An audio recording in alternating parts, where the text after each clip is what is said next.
I never dreamed that I would have to face the prospect of not living in the United States of America, at least not the one I've known all my life. I've never wished to live anywhere else. This is my home, and I was privileged to be born here. But today I woke up, and as I had my morning coffee, I realized that everything is about to change. No matter how I vote, no matter what, I say something evil has invaded our nation, and our lives are never going to be the same. I've been confused by the hostility of family and friends. I look at people I've known all my life, so hate-filled that they agree with opinions they would never express as their own. I think I may have, entered the twilight zone. We become a nation that has lost its collective mind. You can't justify this insanity. If a guy pretends to be a woman, you're required to pretend with him. Somehow, it's un-American for the census to count how many Americans are in America. Russians influencing our elections are bad, but illegals voting in our elections are good. It was cool for Joe Biden to blackmail the president of Ukraine, but it's an impeachable offense if Donald Trump inquires about it. 20 is too young to drink a beer, but 18 is old enough to vote.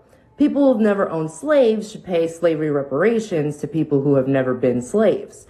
People who have never been to college should pay the debts of college students who took out huge loans for their degrees. Immigrants with tuberculosis and polio are welcome, but you'd better be able to prove your dog is vaccinated. Irish doctors and German engineers who want to immigrate to the U.S. must go through a rigorous vetting process, but any illiterate gangbangers who jump the southern fence are welcome. $5 billion for border security is too expensive, but $1.5 trillion for free healthcare is not. If you cheat to get into college, you go to prison, but if you cheat to get into the country, you go to college for free.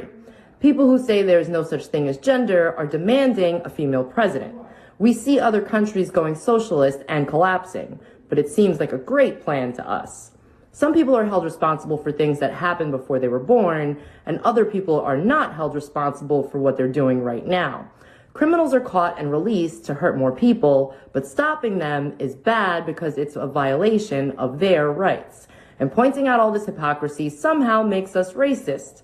Nothing makes sense anymore. No values, no morals, and no civility. People are dying of a Chinese virus, but it's racist to refer to it as Chinese even though it began in China. We're clearly living in an upside-down world where right is wrong and wrong is right, where moral is immoral and immoral is moral, where good is evil and evil is good, where killing murderers is wrong but killing unborn babies is A-okay. Wake up, America. The great unsinkable ship, Titanic America, has hit an iceberg, is taking on water, and is sinking fast. Speak up.